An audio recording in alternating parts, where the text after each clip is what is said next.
नसीहत वो सच्ची बात है हम भी गौर से नहीं सुनते, और खुशामद एक बदतरीन धोखा है जिसे हम पूरी तवज्जो से सुनते हैं। माफ़ी नहायत अच्छा इंतकाम है, मगर दोबारा एतबार हमाकत है। जब तुम किसी शख्स को उसकी दौलत की वजह से इज़्ज़त देने लगो तो याद रखना तुम ईमान गवा चुके हो। जब तक किसी शख्स से बातचीत ना हो उसे हकीर ना समझो। खुद को गलत समझने की तौफीक भी अल्लाह की तरफ से मिलती है, वरना लोग गलत होते हुए भी खुद को सही समझते हैं। लोगों के चेहरे पर ना सीखो। लोगों के चेहरे और आंखें उनके दिलो दिमाग की अक्कासी अक्सर कर जाते हैं। अहमक शख्स में बात को समझने की सलाहियत कम होती है, इसलिए वह ज़्यादा बोलता है, कम सुनता है।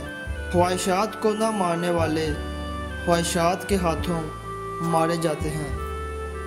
सांप के बच्चे भी सांप होते हैं जो अपनी फितरत पर ही परवान चढ़ते हैं। लोगों की मिठास और मुनाफ़क़त मत देखो, अमल देखो। आपस में बिगड़े मामलात खुद ही हल कर लिए जाने से तो थोड़ी ही देर में हल हो सकते हैं, ताहम इसमें जितने किरदार जमा होंगे तमाशा उतना फैलेगा। इंसान चार तरह के होते हैं। एक शख्स जानता है और वो जानता है कि वो जानता है, वो आलम है, उससे सीखो। नंबर 2, एक शख्स नहीं जानता लेकिन वो जानता है कि वो नहीं जानता, वो तालिबे इल्म है, उसे सिखाओ। नंबर 3, एक शख्स जानता है लेकिन वो नहीं जानता कि वो जानता है, वो सोया हुआ है, उसे जगाओ।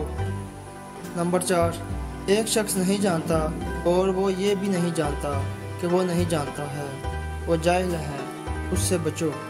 हर वो शख्स जो इंसाफ को अपने हिसाब से कायम करता है, हकीकत से हमेशा नाश ना रखता है।